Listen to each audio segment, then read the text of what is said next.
पहचान की जा रही है। उनकी ट्रेनिंग, उनकी डाइट, उनके दूसरे खर्चों पर सरकार बहुत पैसा खर्च कर रही है। टॉप्स यानी TOPS यानी टारगेट ओलंपिक पोडियम स्कीम, इसके तहत देश के शीर्ष खिलाड़ियों को दुनिया की श्रेष्ठ ट्रेनिंग दी जाती है। आप कल्पना कीजिए, खेलो इंडिया योजना के तहत अभी देश भर के 3000 युवा, ये हमारे खिलाड़ियों की ट्रेनिंग चल रही है। इतना बड़ा टैलेंट पूल खिलाड़ियों का तैयार हो रहा है और इसमें से हर खिलाड़ी को प्रति वर्ष 6 लाख रुपए से अधिक की स्कॉलरशिप दी जा रही है। खेलो इंडिया अभियान से निकलने वाले करीब 125 युवा खिलाड़ियों ने एशियाई खेलों में हिस्सा लिया था। पुराना सिस्टम होता तो शायद ही इस प्रतिभा को कभी पहचान मिल पाती। इन प्रतिभाशाली खिलाड़ियों ने 36 मेडल जीते। खेलो इंडिया से खिलाड़ियों की पहचान करो, उन्हें तैयार करो और फिर टॉप से उन्हें ओलंपिक पोडियम फिनिश की ट्रेनिंग और टेम्परामेंट दो। ये हमारा रोड मैप है। मेरे युवा साथियों, किसी भी देश के स्पोर्ट्स सेक्टर की प्रगति का सीधा नाता उस देश की अर्थव्यवस्था की प्रगति से भी जुड़ा होता है। जब देश में नेगेटिविटी हो, निराशा हो, नकारात्मकता हो, तो मैदान पर भी, जीवन के हर क्षेत्र पर भी इसका बहुत बुरा असर दिखता है। भारत की ये सक्सेसफुल स्पोर्ट्स स्टोरी भारत की ओवरऑल सक्सेस स्टोरी से अलग नहीं है। भारत आज हर सेक्टर में आगे बढ़ रहा है, नए रिकॉर्ड बना रहा है। भारत की स्पीड और स्केल का मुकाबला आज मुश्किल है।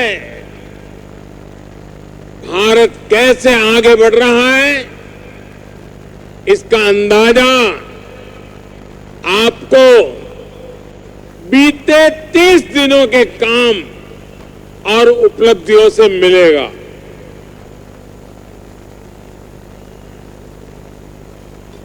साथियों, मैं आपका ज्यादा समय नहीं ले रहा हूं। आप कल्पना कीजिए, आपका उज्जवल भविष्य कैसे तैयार की जा रहा है। मेरे नौजवान, गौर से सुनिए। सिर्फ 30 दिन के मैं काम बताता हूं आपको।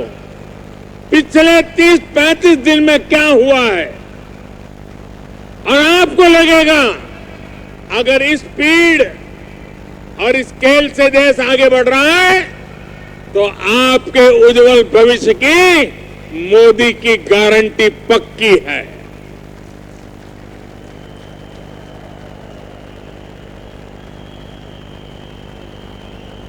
बीते 30-35 दिनों में ही नारी शक्ति बंधन अधिनियम कानून बना। गगनयान से जुड़ा एक बहुत ही अहम टेस्ट सफलता से किया गया। भारत को अपनी पहली रीजनल रैपिड रेल नमो भारत मिली। बेंगलुरु मेट्रो सेवा का विस्तार हुआ, जम्मू कश्मीर की पहली विस्टाडोम ट्रेन सेवा की शुरुआत हुई। इन्हीं 30 दिनों में दिल्ली वडोदरा एक्सप्रेस वे का उद्घाटन हुआ। भारत में G20 देशों के सांसदों और स्पीकर्स का सम्मेलन हुआ। भारत में ग्लोबल मैरीटाइम समिट हुई। इसमें 6 लाख करोड़ रुपए के समझौते हुए। इजरायल से भारतीयों की वापसी के लिए ऑपरेशन अजय शुरू किया गया। 40 साल बाद भारत और श्रीलंका के बीच फेरी सर्विस शुरू हुई। यूरोप को पीछे छोड़ते हुए भारत 5G यूजर बेस के मामले में दुनिया के टॉप 3 देशों में पहुंचा। एप्पल के बाद गूगल ने भी मेड इन इंडिया स्मार्टफोन बनाने का ऐलान किया। हमारे देश ने अन्न और फल सब्जी उत्पादन का नया रिकॉर्ड बनाया। साथियों,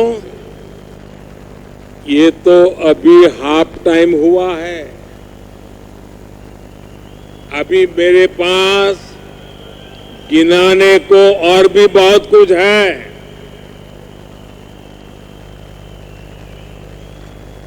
आज ही मैंने महाराष्ट्र में नलवंडे डैम पर भूमि पूजन किया है, जो 50 साल से अटका हुआ था।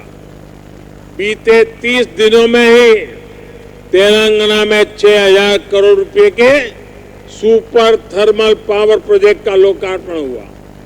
छत्तीसगढ़ के बस्तर में 24,000 करोड़ रुपए के आधुनिक स्टील प्लांट का लोकार्पण हुआ।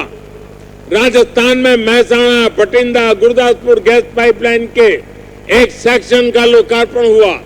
जोधपुर में नए एयरपोर्ट टर्मिनल बिल्डिंग और IIT कैंपस का शिलान्यास और लोकार्पण हुआ। बीते 30 दिनों में ही महाराष्ट्र में 500 से अधिक स्किल डेवलपमेंट केंद्र लॉन्च किए गए। कुछ दिन पहले गुजरात के धोरडो को बेस्ट टूरिज्म विलेज का पुरस्कार मिला। जबलपुर में वीरांगना रानी दुर्गावती स्मारक का भूमि पूजन हुआ। हल्दी किसानों के लिए टर्मरिक बोर्ड की घोषणा हुई। तेलंगाना में सेंट्रल ट्राइबल यूनिवर्सिटी को स्वीकृति मिली। मध्य प्रदेश में एक साथ 2.25 लाख गरीब परिवारों को PM आवास योजना के घर मिले। इन्हीं 30 दिनों में PM स्वनिधि योजना के लाभार्थियों की संख्या 50 लाख पहुंची। आयुष्मान भारत योजना के तहत 26 करोड़ कार्ड बनाने का पड़ाव पार हुआ। आकांक्षी जिलों के बाद देश में आकांक्षी ब्लॉक के विकास का अभियान शुरू किया। गांधी जयंती पर दिल्ली में खादी की एक ही दुकान पर 1.5 करोड़ रुपए की सेल हुई। और साथियों, इन्हीं 30 दिनों में खेलों की दुनिया में भी बहुत कुछ हुआ। भारत ने एशियाई खेलों में 100 से ज्यादा मेडल जीते। 40 साल बाद भारत में इंटरनेशनल ओलंपिक कमेटी का सेशन हुआ। उत्तराखंड को हॉकी, एस्ट्रो टर्फ और वेलोड्रोम स्टेडियम मिला। वाराणसी में आधुनिक क्रिकेट स्टेडियम पर काम शुरू हुआ। ग्वालियर को अटल बिहारी वाजपेयी दिव्यांग स्पोर्ट्स सेंटर मिला। और यहां गोवा में ये नेशनल गेम भी तो हो रहे हैं। सिर्फ 30 दिन के, मेरे नौजवान सोचिए, सिर्फ 30 दिन के कार्यों की एक लिस्ट बहुत लंबी है। मैंने आपको बस एक छोटी सी झलक दिखाई है। आज देश के हर सेक्टर में, देश के हर हिस्से में अभूतपूर्व तेजी से काम हो रहा है। हर कोई विकसित भारत के निर्माण में जुटा है। साथियों, ये जितने भी काम हो रहे हैं, इनके मूल में मेरे देश का युवा है, मेरा भारत का युवा है। आज भारत का युवा